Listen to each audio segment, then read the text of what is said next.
मोदी सरकार के वक्फ एक्ट में संशोधन की तैयारी जब से सामने आई है, इस पर सियासी बयानों की बाढ़ भी आ चुकी। बिल्कुल, पार्टियां इस मुद्दे पर कई धड़ों में बंटी नजर आती हैं। एनडीए जहां इसे वक्त की जरूरत बता रहा है, तो वहीं कांग्रेस ने इस पर अपना रुख साफ नहीं किया है। तो दूसरी तरफ एआईएमआईएम जैसी कुछ पार्टियां इसके सख्त खिलाफ है और इसे मुस्लिम विरोधी कदम बता रही हैं। तो वहीं इंडिया गठबंधन से समाजवादी पार्टी और आरजेडी ने भी वक्फ एक्ट में संशोधन का विरोध किया है। रिपोर्ट देखिए जरा।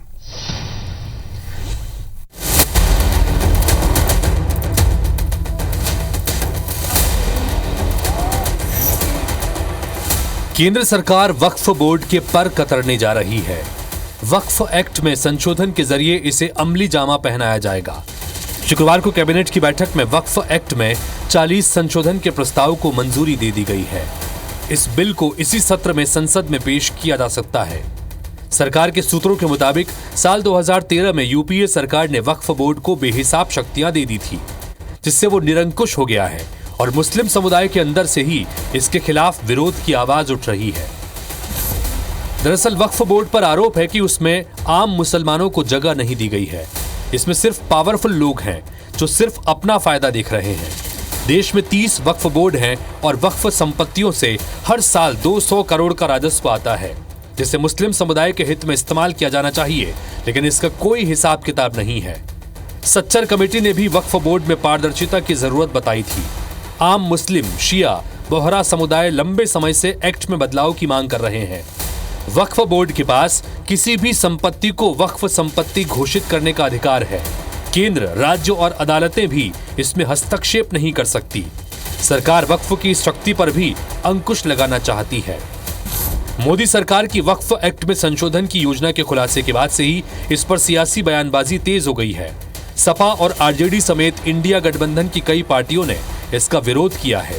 वहीं एनडीए गठबंधन के नेता सरकार के फैसले के पक्ष में खड़े नजर आ रहे हैं।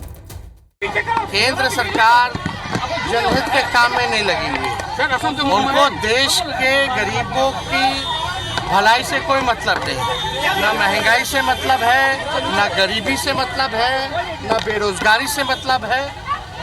ये सरकार पक्षपात कर रही है, कुछ वर्गों के साथ अन्याय करना चाहती है। तो ये तो नहीं करना चाहिए। सरकार तो देखिए, जब सरकार बनने के बाद सबके सरकार, जनता की सरकार बनती है। आज उसकी आवश्यकता है। आवश्यकता इस नाते है कि वक्फ बोर्ड के जो अध्यक्ष हैं वो अपने ढंग से कानून चलाते हैं, उसमें सरकार का कोई दखल अंदाजी नहीं है। इस नाते सरकार कानून लेके आ रही है कि उसका मालिक, उसका कहीं अगर गलती हो रही है, कोई गड़बड़ी हो रही है, तो उसमें दखल अंदाजी सरकार का होना चाहिए। आवश्यक है, ये पहले होना चाहिए। वक्फ बोर्ड के नाम पर कुछ जो लोग हैं वो गलत काम कर रहे हैं। मोदी सरकार ने अपने पिछले 10 साल के कार्यकाल में कई ऐसे कदम उठाए जिन पर फैसले लेने में पिछली सरकारों ने राजनीतिक इच्छा शक्ति नहीं दिखाई। धारा 370 और 3 तलाक को खत्म करना ऐसे ही फैसले थे। वक्फ बोर्ड में सुधार की मांग भी दशकों पुरानी है।